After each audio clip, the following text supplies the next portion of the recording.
Good morning student, welcome back to our English online class. Today I am starting lecture number 3 and continuing our topic rearrange the following group of words to make meaningful sentence. Yani in the previous classes we have also discussed about how to make meaningful sentence. Yani पहले जो हमारी class थी yesterday वाली class, उसमें हमने already 1 to 4 जो questions थे उसमें हमने यही सीखा था कि हम कैसे रीअरेंज करके वर्ड्स को मीनिंगफुल सेंटेंस यानी जिसका कोई मीन्स निकल सके वो सेंटेंसेस कैसे बनाएं. सो लेट्स कंटिन्यू करते हैं. Next question number 5. Gives the us cow milk. It is not a correct sentence. Correct sentence नहीं है, इसको हमें अरेंज करना है और रीअरेंज करके हमें इसे करेक्ट सेंटेंस में कन्वर्ट करना है. So let's start. अब यहाँ पे सबसे फर्स्ट मैंने आपको बताया था कि कभी भी कुछ भी होता है सब्जेक्ट से स्टार्ट करना है आपको. उसकी कोई भी सेंटेंस हो सबसे स्टार्टिंग सब्जेक्ट के अकॉर्डिंग हमें सेंटेंस को करेक्ट करना होता है. तो सब्जेक्ट क्या होता है, अगेन मैं रिवाइज करवा देती हूँ. सब्जेक्ट वो चीज़ होती है जिसमें कोई भी सेंटेंस कोई किसी के बारे में भी होता है. मतलब कोई भी सेंटेंस होता है किसी न किसी चीज़ के बारे में तो वो होता ही है. तो उसमें जिस चीज़ से रिलेटेड वो सेंटेंस होता है उसको हम सबसे फर्स्ट लिखते हैं और वही हमारा क्या होता है, सब्जेक्ट होता है. तो यहाँ पे gives the us cow milk, इसमें किससे रिलेटेड है ये जो सेंटेंस है, इसमें किसकी बात हो रही है, काउ की बात हो रही है. तो काउ से रिलेटेड सेंटेंस है तो यहाँ पे जो काउ वर्ड है वो क्या होगा, सब्जेक्ट होगा. तो हम स्टार्टिंग में काउ लिखेंगे. ओके, देन उसके बाद आपको देखना है कि कोई भी सेंटेंसेस होता है उसमें हम लोग क्या देखते हैं कि नेक्स्ट सब्जेक्ट के बाद क्या देखते हैं हम, हेल्पिंग वर्ब होना चाहिए. तो हम लोग क्या देखेंगे इसमें, helping verb. Helping verb is are, am, was, were, has, have और हैड. बट इसमें से आपको कोई नज़र आ रहा है नहीं है तो बस हम इसको छोड़ देंगे. अब इसके बाद देखेंगे कि कौन सा वर्ड नेक्स्ट काउ के बाद कौन सा वर्ड आएगा. तो हम देखेंगे काउ क्या करती है. काउ इसमें क्या बताना है कि काउ मिल्क के बारे में बात हो रही है. तो काउ क्या करती है, गिव देती है. गिव्स का मतलब क्या होता है, देना. तो क्या देती है, गिव्स. किसको देती है, काउ गिव्स. क्या, काउ गिव्स, काउस देती है. क्या देती है हमें, गिव्स अस. और सबसे स्टार्टिंग द भी है इसमें तो द से स्टार्ट करना है. द काउ गिव्स अस क्या देती है हमें, मिल्क. तो the cow gives us milk और लास्ट में full stop. Completed. Next question number 6. The live birds the in nest.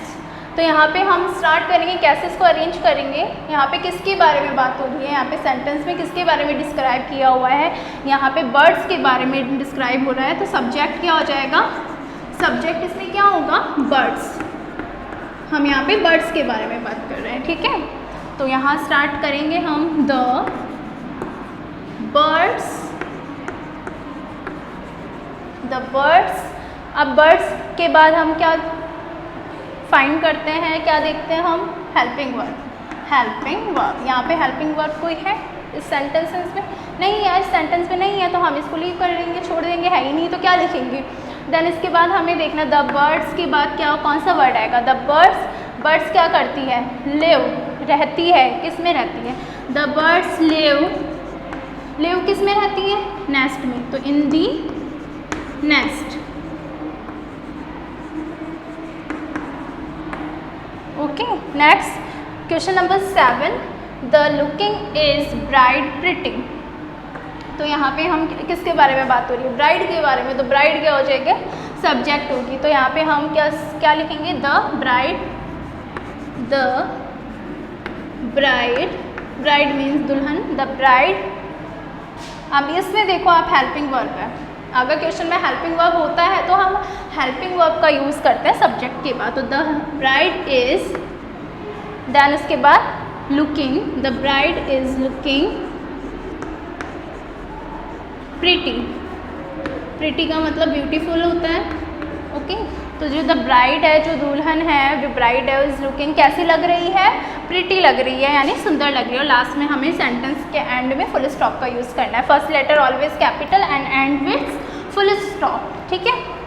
Next the writes the poet poetry. अब इसके बारे में किसके बारे में बात हो रही है? पोइट के बारे में। तो पोइट क्या हो जाएगा? सब्जेक्ट, और सब्जेक्ट हमेशा स्टार्टिंग में यूज़ होता है। तो हम स्टार्ट करेंगे द पोइट। द पोइट, अब पोइट क्या कर रहा है? पोइट्री तो लिख रहा है, लेकिन लिख रहा है ना, काम क्या कर रहा है वो? लिखने का। The poet rights poetry.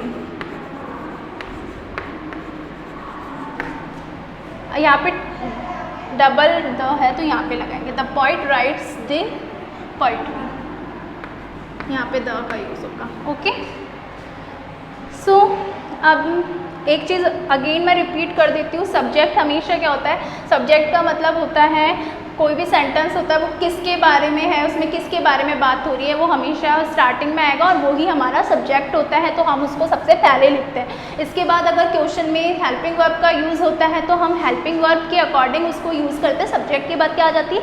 Helping verb आती है। बट अगर हेल्पिंग वर्ब नहीं होती तो हम सेंटेंस में दूसरे वर्ड को यूज़ करते हैं। अब उसके बाद हम देखते हैं जो भी वर्क होता है, जो भी मतलब जो भी चीज़ है, जैसे सेंटेंस में ऐसे इसमें काऊ की बात हो रही थी, तो काऊ क्या काम कर रहा है? कुछ ना कुछ काऊ अगर वर्क कुछ तो करेगी ना। जैसे यहाँ पे गिव्स, देने का काम कर रही है, ठीक है। तो यहाँ पे क्या है? जो पर्सन या कोई भी एनिमल्स कुछ भी है वो कुछ ना कुछ तो करते हैं। तो यहाँ पे अगर क्या होगा? अगर हेल्पिंग वर्ब होती तो हेल्पिंग वर्ब लिख देते, नहीं होती तो उसके बाद नेक्स्ट किसका टर्न आता है? जो चीज़ वो किसी सेंटेंस में जो सब्जेक्ट होता है और वो जो चीज़ वो कर रहा है वो यहाँ पे आएगा, और वो काम क्या कर रहा है वो लास्ट में आएगा, ठीक है। तो वो काऊ क्या कर रही है? देने का काम कर रही है, तो वो सब्जेक्ट के बाद आ गया, क्योंकि यहाँ पे हेल्पिंग वर्ब तो है ही नहीं, तो सब्जेक्ट के बाद हेल्पिंग वर्ब तो लिखेंगे नहीं। हेल्पिंग वर्ब के बाद क्या देखना है कि क्या काम उसने किया है? गिव्स, देने का काम किया है। अब क्या देने का काम किया है वो एंड में हमने लिख दिया मिल्क। ऐसे इसमें भी हमने ऐसे किया है, जो बर्ड्स हैं वो बर्ड्स क्या कर रहे हैं? रहने का काम कर रहे हैं, रह रहे हैं किसमें? नेस्ट में। जिस भी चीज़ में रह रहे हैं वो लास्ट में लिख दिया। और सब्जेक्ट के बाद क्योंकि यहाँ पे हेल्पिंग वर्ब थी नहीं तो यहाँ पे डायरेक्ट क्या आ गया? जो उसने चीज़ करी वो चीज़ आ गई बस। यहाँ पे द ब्राइड इज़, यहाँ पे हेल्पिंग वर्ब थी। लुकिंग यानी वो कैसी नज़र आ रही थी? तो वो लुकिंग प्रिटी, ठीक है। Okay, so I hope you all this understood this topic.